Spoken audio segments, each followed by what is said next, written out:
Greeking Out, Epic Retellings of Classic Greek Myths, is a companion book to the popular podcast. It's a fun way to introduce kids to Greek myths in an age-appropriate way. Hi, I'm Dan Scunner, and welcome to the Kids Bookshelf. Stay tuned as we look inside Greeking Out and talk with the authors. I requested and was provided with a copy of the book, but this video is not sponsored. Kenny Curtis has more than 30 years in children's programming as a performer, writer, and producer. He's one of the creators of the National Geographic Kids Greeking Out podcast series, which he hosts and co-writes along with his daughter, professional writer Jillian Hughes. But Kenny may be best known as the human behind the long-running radio program The Animal Farm on SiriusXM's original family music channel, Kids Place Live. Kenny and Jillian join us to talk about their book, Greeking Out, Epic Retellings of Classic Greek Myths. Kenny and Jillian, welcome to the program. Thank you. It's so fun to be here. Now, before we talk about the book itself, let's talk about the podcast, Greeking Out. Where did the idea for that podcast come from? Well, it goes back to a book series from National Geographic Kids called Zeus the Mighty. I spent years, and I still do a show at SiriusXM on their kids channel. So, because, I've been in kids media for a long time. And we were working with the folks from National Geographic Kids, and they had this book series coming out. And one of the executives there, a brilliant lady named Becky Baines, and Kate Hale, who is actually the editor of the Greeking Out book, we were having lunch, and they said, we have the Zeus the Mighty book series, and we have an idea. In the book series, it's about these animals that live in a pet shop in Olympia, Georgia. It's the Mount Olympus Pet Shop. And the owner listens to this podcast called Greeking Out. So the animals in the pet shop think they are the Greek gods. There's a hamster who thinks he's Zeus. There's a pufferfish who thinks he's Poseidon, and so on and so on. And it's really cute. It's a fun book series. So as a marketing idea, they came up with this thought, let's actually make the podcast. So we did. And the podcast itself has taken on a life of its own. Jillian was gracious enough to come in and help write and script the podcast for us. And that has really taken off. After 9 seasons, we have a lot of downloads and millions. I think we're at like 6. I don't know. I can't remember what the exact numbers are of the podcast, but it's doing very well. It's a top 10 podcast on Apple Kids. So we're doing really well with that. And Nat Geo wanted to actually bring a book to life based on the podcast. And that's how we get to Greeking Out Epic Retellings of Classic Greek Myths. That's funny. I've talked with Crispin Boyer several times about his Zeus the Mighty book series. It is. And it's a lot of fun. He described his main character, who thinks he is Zeus, as kind of the Michael Scott of hamsters. I love that. He really is. It is a very funny book series, and we're thrilled to be associated with it in any way, really. Jillian, you're a professional writer. How did you end up working with your dad? Yeah. Well, when the podcast was really just getting started, and they realized it was going to become, its own project in and of itself, they needed to bring on some more writers. And I like to say that I am pretty uniquely qualified to write in Kenny's voice, because I have heard it so much with him being my father. So I was pretty easily able to capture, his tone, his humor, all of that stuff. I ended up helping with the podcast and just really, really loved getting to do that. And then as it became more popular, I helped out with the book. And it's just been a delight to get to do this with my dad, and a really, really fun creative project to work on. The Zeus the Mighty book series was geared toward kids, and the podcast obviously is as well. But have you found that you have a wider range of ages that tune in? Yeah. We're both parents, and so we like to make sure that the podcast appeals to the parents as well. There's nothing worse than listening to, really bad kid music or content nonstop if you're a parent. So we try to make sure there's some humor and some jokes there for the parents, and that they like to tune in. And even, if you're not a parent, if you're a big fan of Greek mythology, we try really hard to appeal to those history buffs as well. And we really just use creative liberties to sort of expand upon these stories. So if you're a fan of these myths, I think you'll probably like the creative take and spin that we put on the show and on the podcast. Yeah, we do a lot of it is about the tone of how we interpret the stories. We try to stay as true to the myth as we can. Some of the stuff is just too graphic for kids, but we actually have to run a disclaimer at the podcast that says, hey, here's what's in this myth, because certain kids are like, around Halloween time, we do a monster mash. We talk about monsters and stuff. And some kids are more scared of monsters than others. So we actually try to give parents a heads up as to what's in each episode at the beginning, right at the top of the episode.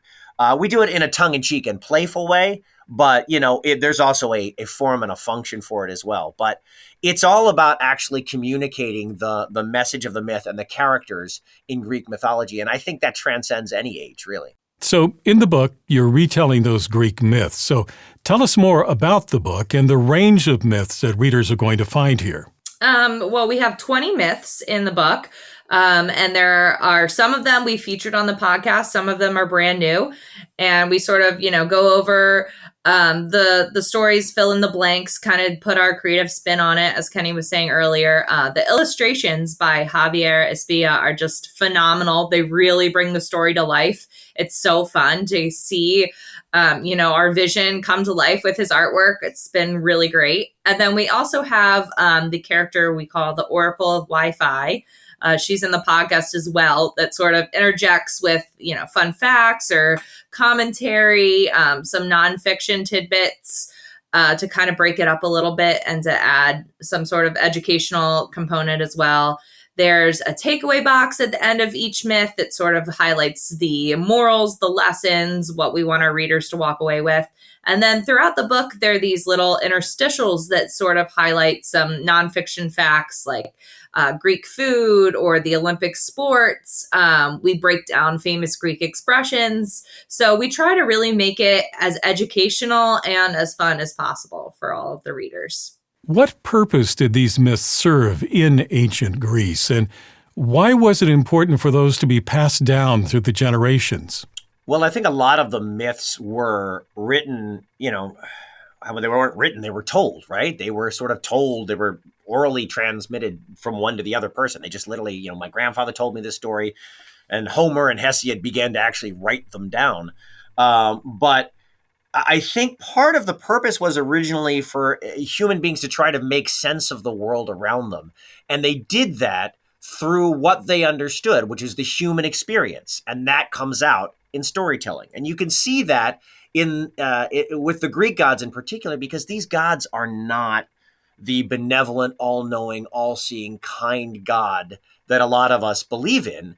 These are vain, self-interested, jealous, petty deities. And those are the nice ones. Those aren't even the bad ones. The mean ones are even worse, And so I think it shows you that everybody has a range of emotion. There's a good side and a bad side to everybody. I don't want to get all Dostoevsky or anything, but I think there is a real lesson for families and kids and grown-ups as well to realize that throughout history, we have been making it clear that the human experience of emotions and of all, the good and the bad in each one of us is part of what life is about. I don't know if that made sense or not, but I think you understand what I'm trying to say. Yeah, I think so. It's because it speaks to that human experience that it has survived all this time and why we still have them with us today. I think so. Thank you, Dan. That's exactly what I was trying to say, because that's what makes it universal and relevant, because it does speak to that human experience no matter what. And you see that in the other myths as well. I mean, the Norse myths, and we do this on Greeking Out on the podcast. We don't just do Greek myths. We also go around the world. And some of the Egyptian myths and the Norse myths and things like that have similar characters and a similar message and tone to them. And again, I assume it's because we have our humanity in common and that some experiences are universal, that there would be some similarity between the myths that come from different cultures. Absolutely. It's fascinating to see the similarity, particularly between the Egyptians and the Greeks. And historically, I think a lot of people think that there actually was some crossover because there were Greek stories that were adapted by Egyptians and or vice versa. In fact, there's even part of the mythology, if I'm remembering this correctly, that actually talks about how some of the Greek gods escaped to Egypt at one point, and that's why there are Egyptian counterparts to Greek gods that are so similar. But I'm not quite sure of the exact timeline as to who came first, but the similarities are remarkable. So, Jillian, these are ancient myths, and some young readers may wonder what relevance these stories have to their lives today. What would you say to them? I mean, kind of what we were just talking about, these universal themes, questions.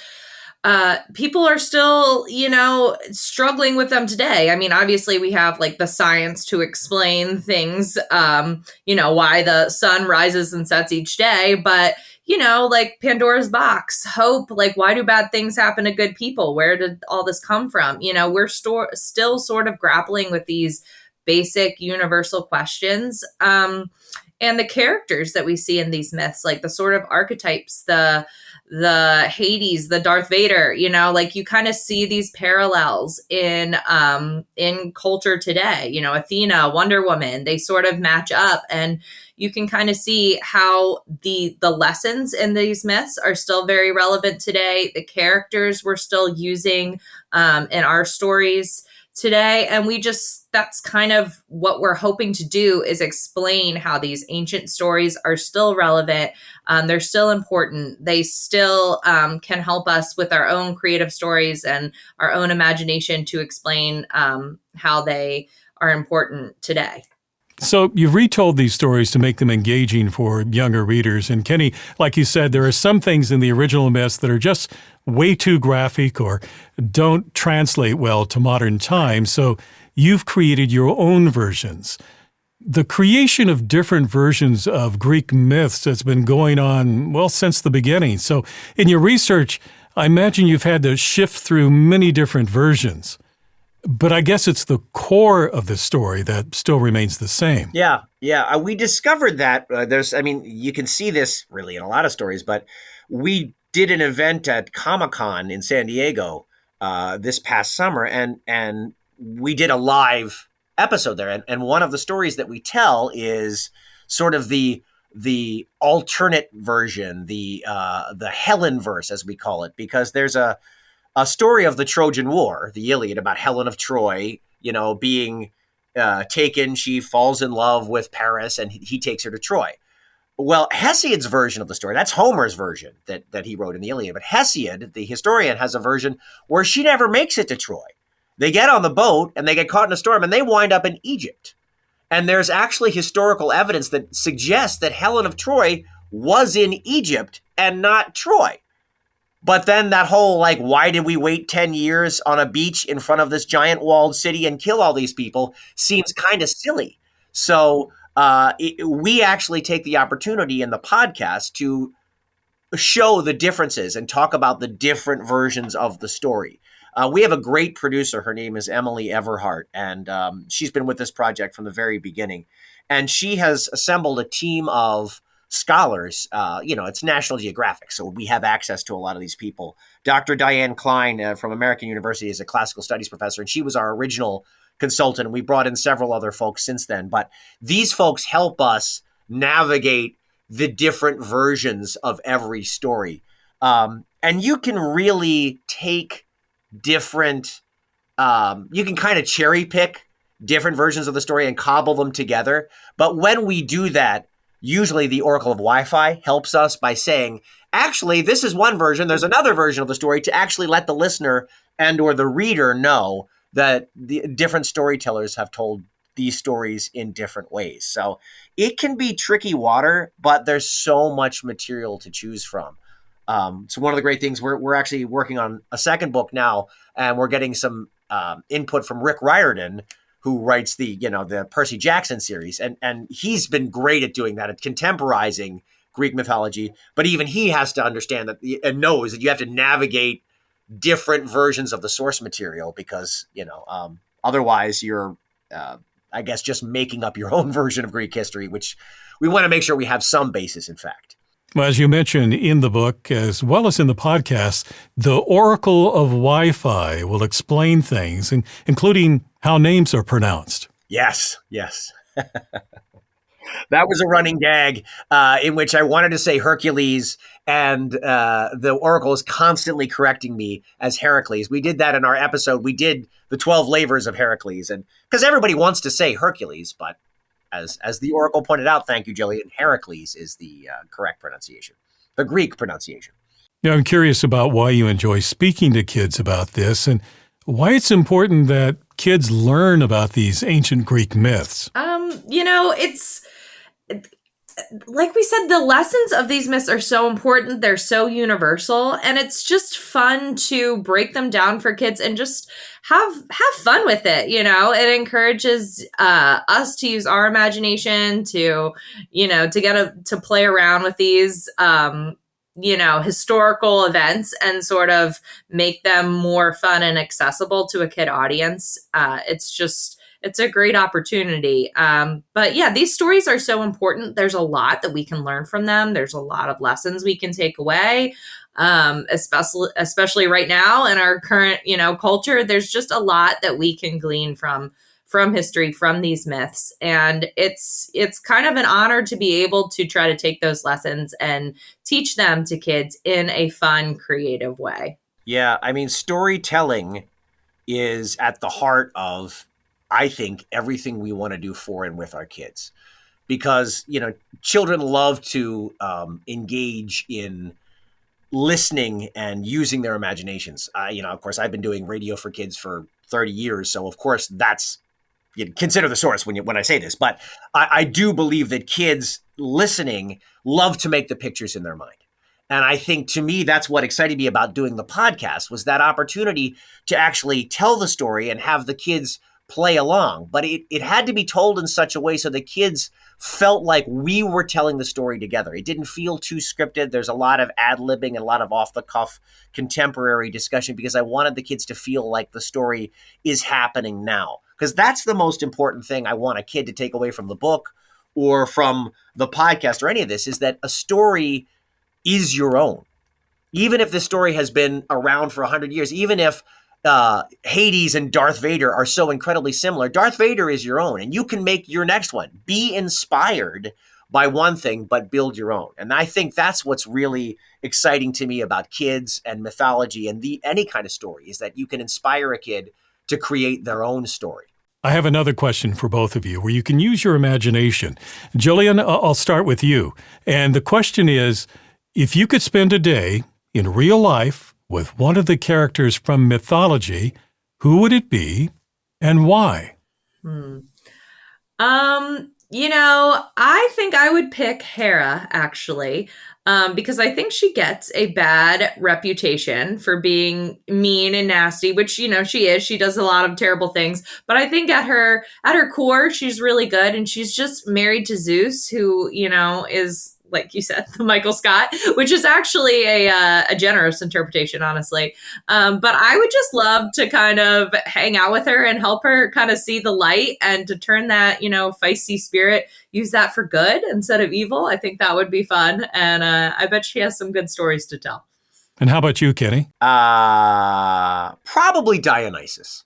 Dionysus, sort of the god of the party. Okay, he's the fun one, and that's the obvious one. But what I like about Dionysus is that he liked people. Of all the gods, he was the one that liked people the most. And he liked to go and hang out and go in disguise and hang out around people just because he liked to be around them. There's some weird cultish stuff that went on with Dionysus later on that I'm less impressed with. But I think if I could spend a day, he would probably be the one that would be the most fun. Plus, he had that sidekick, Pan, the little goat guy who plays the flute. He seems like he would be a fun guy to hang out with as well. We've been talking about Greeking Out, epic retellings of classic Greek myths. It's the first book to grow out of the podcast, and you've got another one underway. So do you see a whole series of these books in the future? I hope so. I think, Greek mythology is certainly, having, dare I say, a moment. I hope it's a century. So many great authors, Madeline Miller out there. Jillian and I are huge fans of her work as well. So there's so much great stuff out there for grownups. I'd love to see more of it. And I really would love to see, more of the other mythology. I mean, if you look at Neil Gaiman's book about Norse mythology and the giants and all that kind of stuff, the frost giants, I think there's so much material out there in mythology in general that isn't just Greek mythology. I'd love to grow it even further. I think there's a lot of great stuff that we could dive into. This current book is Greeking Out, Epic Retellings of Classic Greek Myths by Kenny Curtis and Jillian Hughes. Thank you both for talking with me today. Dan, you're the best. This has been great. Thanks for having us. Thank you, Dan. Now, if you'd like to get a copy of Greeking Out, Epic Retellings of Classic Greek Myths, I've placed a link for you in the description below. Thank you for watching this edition of the Kids Bookshelf. And if you'd like to see more videos about children's books and their authors, be sure to like, subscribe, and click on the bell to be notified about future programs. I'm Dan Skinner. Until next time, keep sharing the gift of reading.